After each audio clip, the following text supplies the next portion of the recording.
This month seems a little bit light on the games. Not a whole lot in quantity, but definitely quality is up there. And that's probably because the granddaddy of them all, the big kahuna, the biggest game coming out this month, and the first on this list is actually Tears of the Kingdom, Legend of Zelda, Tears of the Kingdom. It looks like some time has passed since Breath of the Wild, since we were last had spent some time with Link and Zelda, and in the land of Hyrule. I'm assuming it's still Hyrule because I haven't played Zelda since Super Nintendo, Nintendo 64, actually, Ocarina of Time. So, Link and Zelda discovers a vast underground chamber that holds the mummified remains of Ganondorf. However, Ganondorf, opens his eyes and he awakens, and in the ensuing chaos, Zelda is lost, of course, and Link's right arm becomes corrupted, as does the Master Sword, which is apparently broken from the corruption. Seems like pretty much it, being the sequel to Breath of the Wild, which I also have not played, unfortunately. I'll get around to it someday, hopefully soon. But it looks like, the same gameplay, but they've added 4 new skills that are noteworthy. The first one being Recall, which allows you to reverse the trajectory of objects, allowing Link to throw weapons and objects back at enemies. And no doubt probably to solve some puzzles as well. The second skill is Fuse, which allows Link to fuse weapons with everyday materials such as rocks, sticks, and even mushrooms to improve the attributes like strength, reach, and durability. Certain items can be added to Link's equipment to add effects like smoke bombs that trigger when his shield is hit. The third skill is Ascend. If you remember what the ability of X-Men's Kitty Pryde, you might remember that she can go through walls. Ascend will allow Link to jump through objects above him like roofs, caves, and even cages. Ultra Hand, which is the one that you probably have seen in gameplay videos, and it seems if you've ever wanted to become an engineer, and basically Fortnite in Zelda, only this will allow you to create vehicles. Ultra Hand allows you to fuse materials like logs, fans, wheels, cloth, and other materials to create makeshift vehicles. I've seen stuff like hovercrafts and boats. And there was some siege machine looking thing.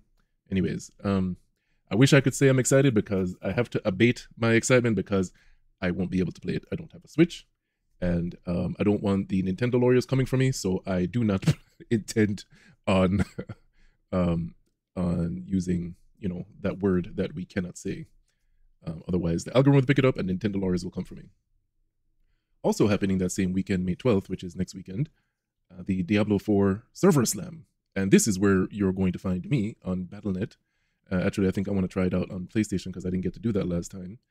From the 12th of May, starting at 12 noon Pacific time, all the way up until the 14th,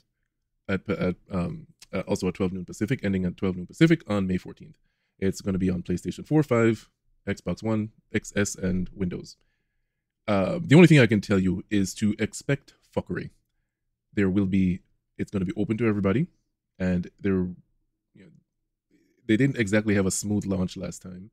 I remember the very first weekend, the last time we had the open beta, I didn't really crash, but there was this error that was very reminiscent of error 37 that would kick you out at random, or you wouldn't be able to log in. There was at one point the queue to log in for me was over 2 hours. So what I did was, in the second beta, I made sure to log in as soon as it was open and just stay logged in. It didn't kick me out for some reason. But anyways, it seems like you, instead of getting to level 25 in this versus the previous betas, you'll be able to only get to level 20, all classes unlocked.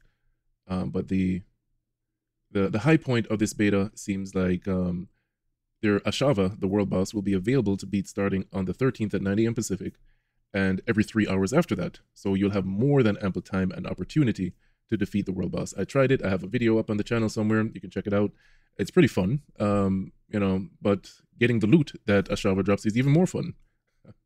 There's a reward that you can earn called the Cry of Ashava mount, which I'll be putting up on the video right now, which you earn as soon as you defeat Ashava. It'll be available as soon as you beat Ashava with a level 20 character. You can't just be hanging around with a less than level 20 character and poking at the world boss and expect to get a reward. You have to be level 20. Don't sleep on this. Blizzard will not give you the reward.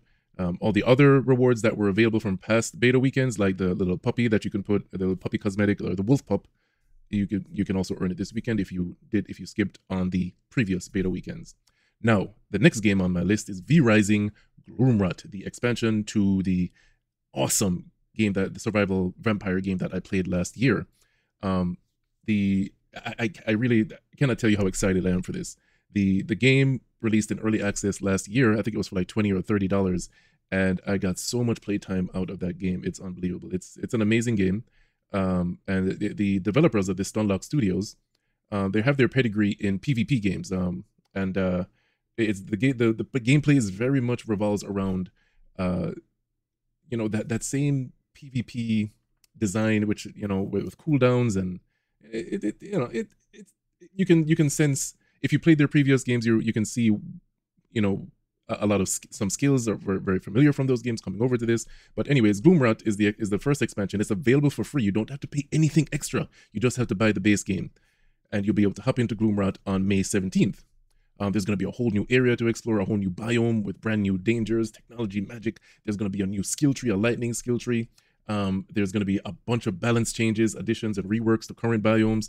There's going to be a bunch of different of new enemies that you can fight that are going to be scattered throughout the current zones in addition to the new zone. There's going to be new equipments. So far I've seen a longsword, not a longsword, but a two-hand sword, a big-ass sword that you can walk around with, like Guts. And also seen a gun that you can use. You can also add, there's going to be jewels that you can add to your spells that can modify the abilities, which is going to add a lot of depth. Trust me, it's going to add a lot of depth to the builds that you can have. There's going to be more bosses. The boss fights are the key to this game, which is when each boss that you fight, you unlock an ability. And now they are going to be revamping. See what I did there? Revamping the V-Blood tracking system, which is the system that they use to lead you to where the bosses are. And this I'm looking forward to, because sometimes it was a little wonky and difficult to find them. There's going to be updates to the travel system, inventory, and vampire customization. I cannot wait for this to come out. This is the highlight of this month, in my opinion. Well, that is if you can play Zelda. If you can play Zelda, you'll probably be playing Zelda. Next game coming up on the list is Warhammer 40,000 Boltgun. Warhammer is a universe which I have very much been engrossed. I've never played the board game, or I don't think you can call it board game, but the Warhammer game, that the physical game that you have to buy the pieces to play. I'm not sure I'll ever be able to play, because as far as I know, the pieces are very expensive. But I am very much an enjoyer and participant in the video games. And the first one I played was the one by Relic Games all those many years ago. And that game was awesome. I still play it from time to time. Unfortunately, Dawn of War 3 was doo-doo, and Relic Games doesn't seem to be the same studio it was once. And anyways, about this game is published by Focus Interactive, they've been on a roll lately. Load up your boltgun and plunge into battle head first. Dive into a visceral combat experience, complete with viciously satisfying gunplay, high mobility, and buckets of blood to reward your skills.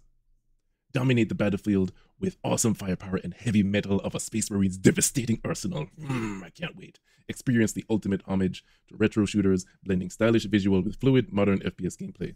I really don't think there's anything else that needs to be said. The gameplay is there. It's it's reminiscent of old shooters like Doom and Duke Nukem 3D.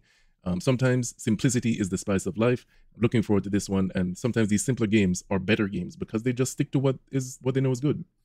The next game and final game on the list is Silica, which just entered early access, I think yesterday or the day before. I want to do a preview of this. Not a whole lot of people talking about this, but it's an RTS and FPS hybrid. The game promises the ability to either play the game as the commander of your team or swoop down into FPS mode to blast the enemy team, whether that be on the human faction or the alien bugs. You can also play as the aliens. You can command the aliens, or you can play as one of the troops on the ground for the aliens, and you can build your base. You send out harvesters, you upgrade your units, you upgrade your base, just like any RTS.